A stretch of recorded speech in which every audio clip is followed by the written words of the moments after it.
Fuse Picatinny direct mount. Seems relevant.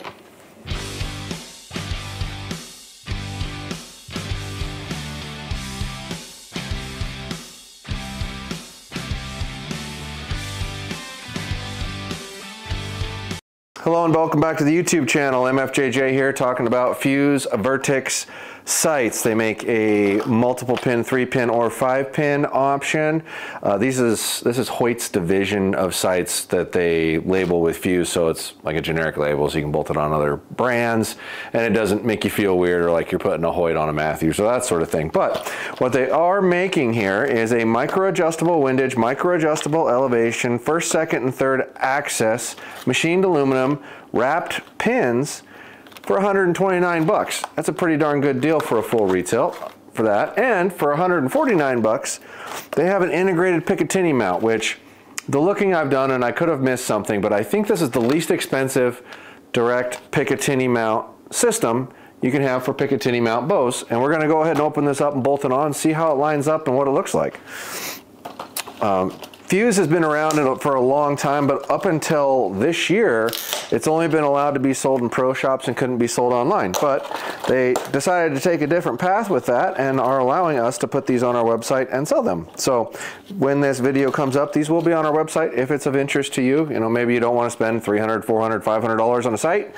This is a good viable option for a pick mount setup.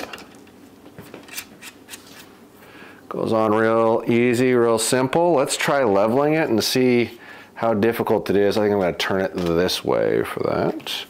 Grab my level here. Yeah, so they've been made in a few different places, and I'm sorry to say, but these are made overseas, but just about every affordable accessory is. I want to say, I think these are made in China. I'm pretty sure. Not seeing it on there, but I'm pretty sure they're made in China. I could be wrong. Somebody comment down below and tell me how wrong I am and let me know what it is. All right, so let me grab a wrench here. Oh my goodness. Ill prepared, folks. Here we go, the bulk set. All right, so that's level and that looks relatively level, but let's just move it so we can see how easy it is to get at. Your axis here is what you're looking for. This doesn't have a rail on it because it doesn't move. So it should be pretty simple. Get the right one. There we go. Looks like they left you enough room for a regular wrench too, to where you wouldn't have to use a stubby, but that's pretty simple leveling there. Yeah.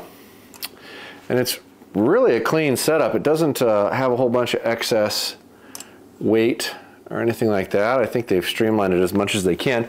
Your third access level is right here, so you loosen the screw here and then pitch the bubble this way or that way. Super easy to get at, really simple setup. And then your windage and elevation adjustments, I think that's the same wrench. It's a little tight. They have little wing nuts that you're supposed to be able to use with your hands, but a lot of times these things are kind of locked down at first, so you got to pop it loose before you can tighten it with your hands or fingers. There you go. And then micro click windage and elevation. That's normally a feature that's on quite a bit more expensive sight so you're really getting a lot of feature and a lot of quality for not nearly as much money.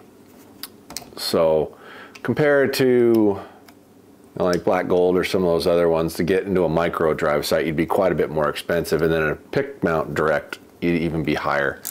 So that's your windage elevation. The pins are slide adjust, not micro adjust, but it does look like they've taken a really gradual route with the fibers, and that's a big key in pin brightness.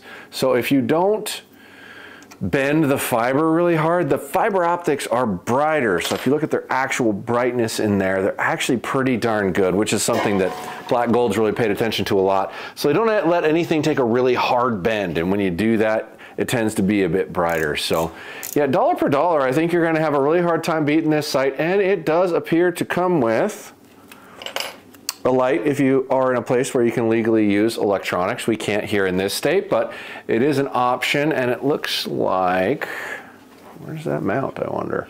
See if I can figure it out here. Wow, I'm getting puzzled here. It's right here. I didn't even see it. Screws in right here, and then a little push buttoner. So, I mean, for that kind of money, that's a pretty good sight to beat. So if you're not gonna want to break the bank on your site, you're not looking at some of the sliders and some of the more expensive options, and you did buy a bow that accepts a Picatinny mount, which is now, I think everything current PSC accepts it, the Hoyt stuff all accepts it, and I want to say there's one or two other ones out there that are adapting it, and that's expanding it all the time. Wouldn't be surprised if you see it across the board here pretty quick. That's a very affordable product for what it offers and what it gives you. Head on over to podiumarcher.com if you want to purchase one. We will have them up there, or you may want the direct mount version for 20 bucks less if you're just looking for a good micro adjustable sight. They do this in a 3-pin or a 5-pin. I don't believe they do a 7-pin.